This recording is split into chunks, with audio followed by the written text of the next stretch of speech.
যে আজকে লড়াইটা ব্যক্তির বিরুদ্ধে লড়াই, দলের বিরুদ্ধে না, দল সর্বোপরি।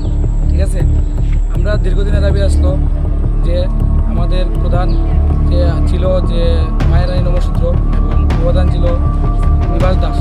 মায়ের নমসূত্র তিনি ষোল পূজা মানুষ। নিবাস দাসে বিভিন্ন রকম হুমকি উদ্যোগ দিয়েছিলাম।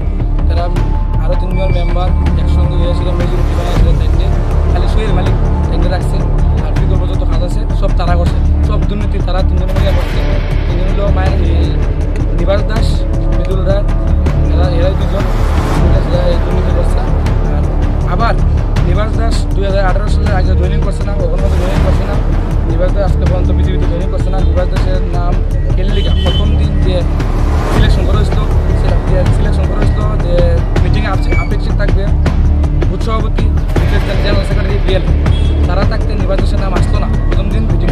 পরের দিন নিবাস দাস, ওরা জানা মধ্যে আমরা যারা জানি যে নিবাস দাস এই মণ্ডল সভাপতির পায়ে ধরে কান্নাকাটি করে তাদের নামটা পরের দিন ঢুকে নিচ্ছে। আচ্ছা, আজকে কেন এই অবরোধ? অবরোধ হলো আমাদের যে পঞ্চায়েতের নির্বাচিত প্রধানের নাম এসেছে, তাদের বিরুদ্ধে আমাদের লড়াই। তারা বিভিন্ন রকম দুর্নীতির সাথে যুক্ত আছে, তাদেরকে আমরা মানছি না। যতক্ষণ পর্যন্ত আমাদের মাননীয় মণ্ডল সভাপতি এখানে উপস্থিত থেকে এই মীমাংসা না করবে, আমাদের আন্দোলন জারি থাকবে। আমাদের আন্দোলন আস্তে আস্তে ধীরে ধীরে বৃহত্তর আন্দোলনে আমরা পরিণত করব। আর যে পঞ্চায়েত অনির্দিষ্টকালের লোকেরা মারা দেওয়া হয়েছে তা বলা হবে না।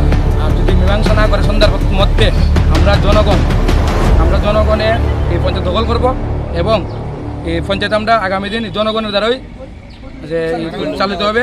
আমরা বিজেপি জিন্দাবাদ, মনোজদেব জিন্দাবাদ।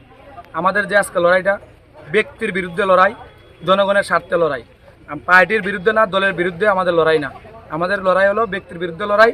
আমাদের যে পঞ্চায়েতে নির্বাচিত প্রধান উপপ্রধান হয়েছেন তারা আগামী দিন দুর্নীতির সাথে যুক্ত আসলো, যার কারণে আমরা এলাকাবাসী জনগণ আমরা একত্র হইয়াছিলাম। আমরা পঞ্চায়েত তালা মারছি এবং রাস্তা অবরোধ করছি। আমাদের দাবি যদি না মানা হয়, আমাদের এই যে আন্দোলন জারি আছে, আন্দোলন জারি থাকবে। প্রয়োজনে আমাদের আরও বৃহত্তর আন্দোলন যাইব।